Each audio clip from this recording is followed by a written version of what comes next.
Halo, assalamualaikum warahmatullahi wabarakatuh. Jumpa lagi dengan saya di channel Mantri Teknik. Kali ini saya akan melakukan penggantian oli, ya lebih tepatnya yaitu melakukan gurah mesin. Apa aja yang harus diperhatikan dalam melakukan gurah mesin? Ya, hal-hal seperti apa agar kita tidak asal melakukan gurah mesin dan malah bukan mesin bagus yang didapat, yang ada malah mesin yang kita rusak. Ya, hal-hal yang perlu diperhatikan apa saja? Langsung saja kita simak videonya berikut ini. Baik, langsung saja. Hal pertama yang harus kita cek yaitu adalah level oli. Kita harus mengecek level oli, kondisi level oli kita sebatas mana, ya. Kita cek dulu.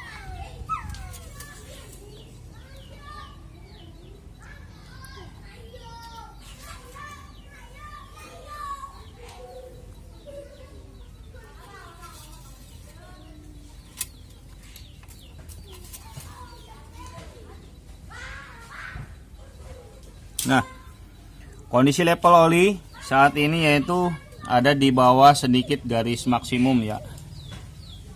Ada di bawah sedikit garis maksimum. Nah, ini menjadi patokan untuk kita, ya. Ketika yang harus diperhatikan adalah jika level oli kita berada pas tepat di atas maksimum, ini adalah anjuran pabrik agar oli ini tidak melebihi, ya. Tidak sampai melebihi di atas batas maksimum. Karena apa? Ini akan menjadi hal negatif untuk mesin ketika kita melakukan engine flushing atau gurah mesin, ya. Karena kita akan memasukkan cairan cairan engine flushing, yaitu di sini aja kita akan lihat yaitu 443 ml. Artinya kita akan menambahkan cairan ke dalam ruang mesin. Kalau misalkan melebihi batas maksimum, itu yang saya khawatirkan, ya, jika mobil-mobil tahun lama itu akan menjadi efek negatif atau buruk. Karena apa? Ruang udara di dalam mesin itu menjadi berkurang, sehingga ketika mesin dinyalakan itu akan terjadi kompresi, ya, akan terjadi tekanan. Nah, yang dikhawatirkan ketika kondisi mesin sealnya atau packingnya sudah mulai rapuh gitu, karena bertambahnya kompresi di dalam mesin, itu akan membuat seal-seal tersebut jebol. Itu yang dikhawatirkannya, karena kita mengurangi ruang udara yang ada di dalam mesin tersebut, ya.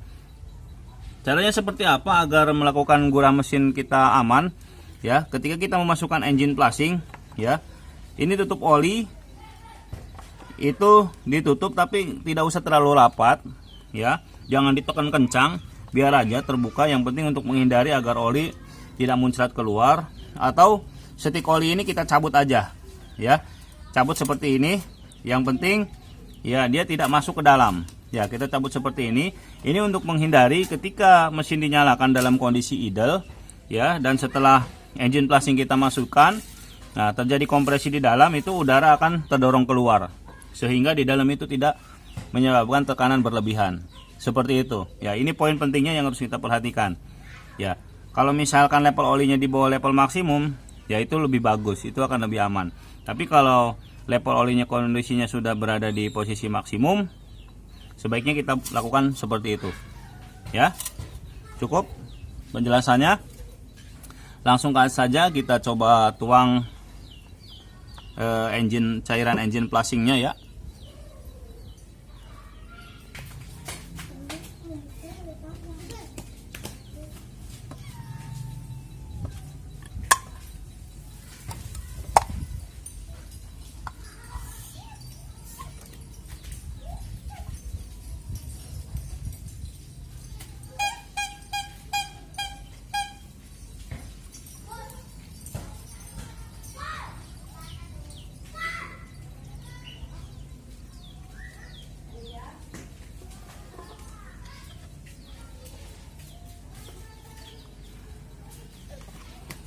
Oke, setelah kita tuang, kita tutup. Tapi saya tidak akan menutupnya dengan rapat, ya. Hanya saya akan menutup dengan kondisi kendor. Dan juga ini setik saya buka, ya. Saya naikkan dikit.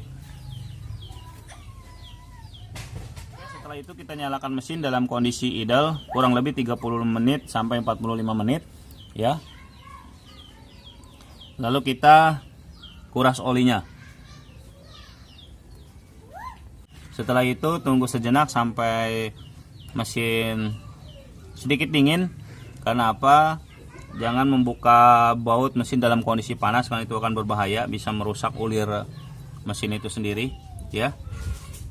Dan juga cairan olinya juga panas, khawatirnya kena tangan akan melukai tangan ya. Langsung saja kita nyalakan mobilnya.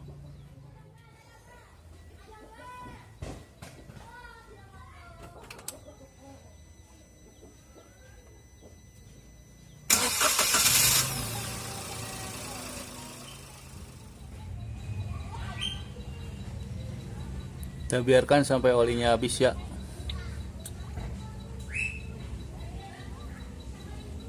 Sebaiknya diamkan kurang lebih setengah jam biar sampai oli benar-benar habis di dalam. Oke, sambil menunggu oli habis, kita bisa melakukan penggantian filter ya.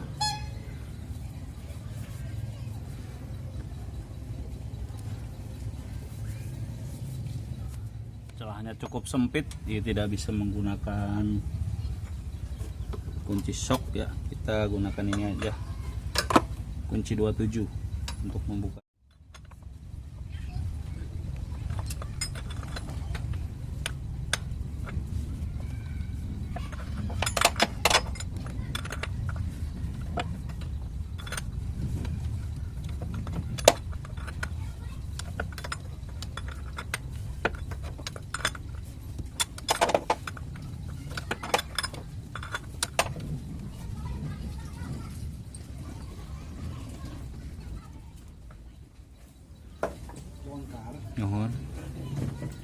Oke, ini kita udah buka, udah lepas filternya. Lanjut kita ganti dengan filter yang baru.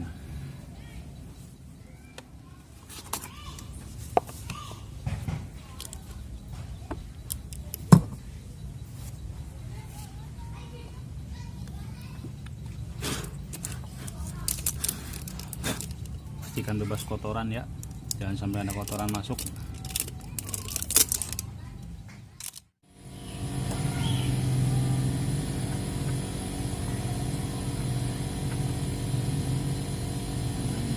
Oh ya, untuk pemasangan filter oli ini sendiri, kalau untuk pemasangan yang baru itu ya tidak menggunakan kunci pun nggak apa-apa ya, karena itu o-ringnya masih baru, masih lembek ya. Cukup dikencangkan dengan kekuatan tangan saja, itu udah cukup kencang dan saya yakin nggak akan bocor ya.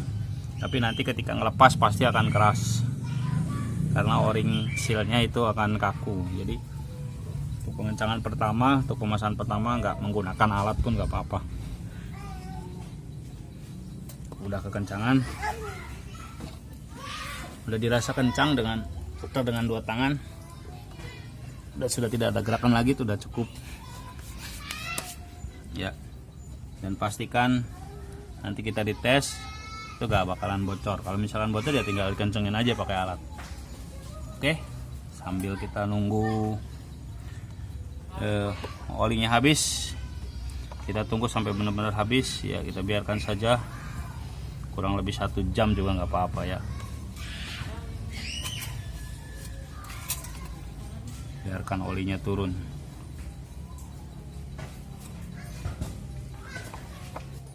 Oke, setelah melakukan pengurasan dan sudah ditutup olinya, lubang olinya ya, kita lakukan penuangan oli baru.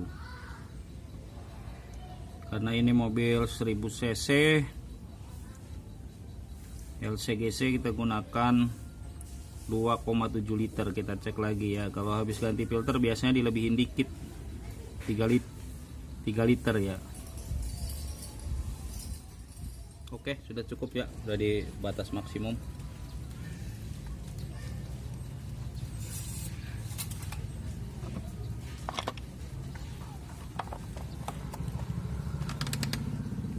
Ya, cukup mudah bukan untuk melakukan engine flushing sendiri di rumah ya, tanpa harus dibawa ke bengkel dan dengan biaya yang mungkin lumayan mahal ya. Kita beli engine flushingnya aja di online Ya harganya murah, banyak pilihan. Ya kalau saya sendiri itu setiap 6 bulan sekali itu saya melakukan engine flushing.